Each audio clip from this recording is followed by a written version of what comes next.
assunto de interesse de todos, sempre. Nós vamos conversar agora com o médico oncologista Carlos Eduardo Coelho de Sá. Já está conosco, inclusive.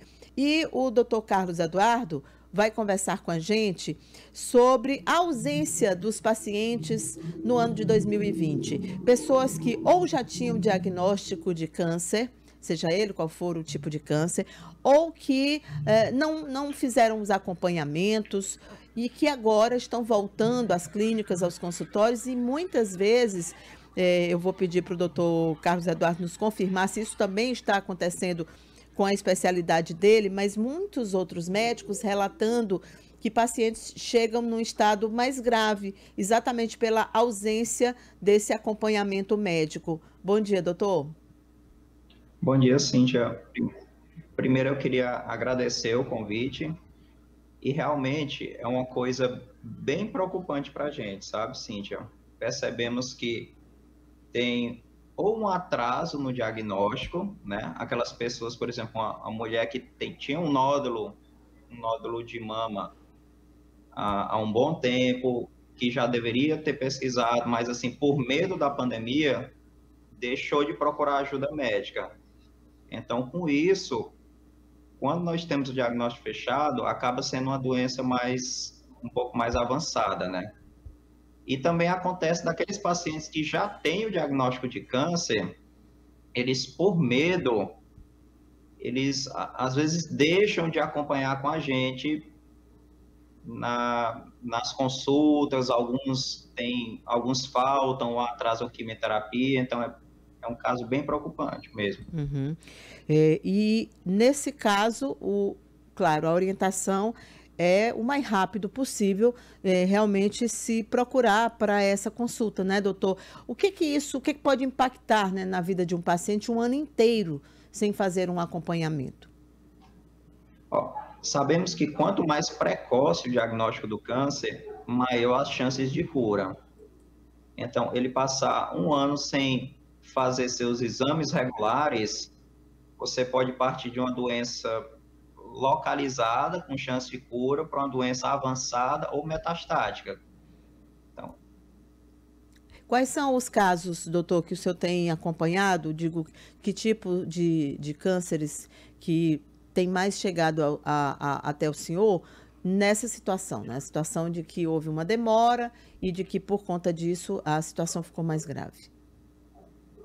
principalmente câncer de mama, câncer de colo uterino e câncer de próstata. Nós percebemos que são, especificamente, digamos assim, no caso do colo uterino, a mulher chega com uma lesão bem mais grave, avançado, às vezes até com insuficiência renal, prejudicando inclusive o tratamento dela. E é que também durante esse ano não houve, praticamente acabaram aquelas campanhas, né? Campanhas educativas sobre a necessidade da prevenção que as mulheres precisam fazer, que os homens precisam fazer em relação à próstata. Isso também se perdeu em meio a essa necessidade, claro, urgente de enfrentamento da pandemia.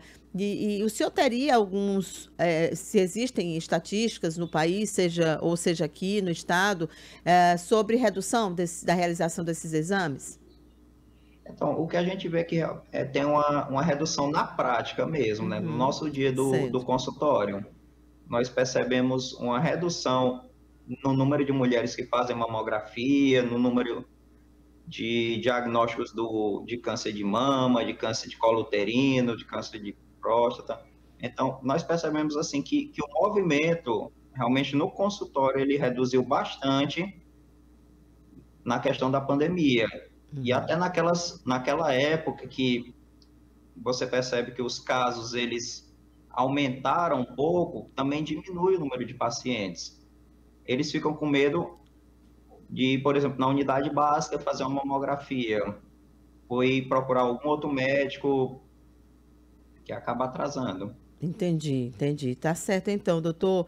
A orientação, claro, é que se se retomem esses exames, né, que a prevenção seja feita. Eu queria que o senhor deixasse essa mensagem aí para as mulheres, no caso dos homens, também próstata, e queria também que o senhor também falasse um pouco sobre a questão das crianças, né? Porque o câncer infantil, que costuma ser câncer que agrava, né? Porque não tem, às vezes não tem um sintoma, não aparece, ou não se prestou atenção, ou a mãe ficou com medo de levar, como o senhor já relatou, e que isso pode também, a gente conversou aqui já com o diretor do Hospital Infantil, e ele também nos disse, assim como o senhor está falando, que houve uma redução e que os casos estão mais graves por lá também. Então, acho que o recado mais importante é qualquer alteração que você tiver, procurar o médico. A criança tá dando febre, apareceu algum nódulo, algum carocinho, não deixe para depois. A mulher, apareceu um nódulo suspeito, investigar, não deixar de ir na sua unidade de saúde com medo do Covid. É lógico, você tem que ir, tomar seus cuidados, Claro. usar máscara, mas não deixar de fazer os exames necessários. E lembrar também que tem outras enfermidades além do Covid, né? Temos doenças cardiovasculares, temos vários outros problemas que não podem ser deixados de lado por causa da pandemia. Tá certo, doutor. A gente conversou aqui com o doutor Carlos Eduardo Coelho de Sá, que é um oncologista. Obrigada, doutor, pela entrevista, pela disponibilidade em nos atender. Bom dia. De nada, bom dia. Bom dia. Gente, é muito importante isso e só o que ouvimos são relatos médicos de casos de pacientes cada vez mais graves chegando.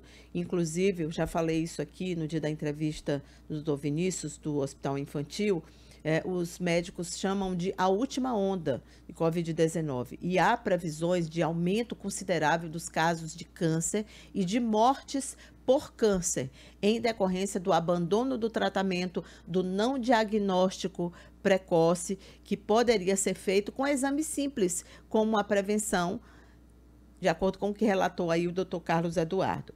Temos um caso aqui de um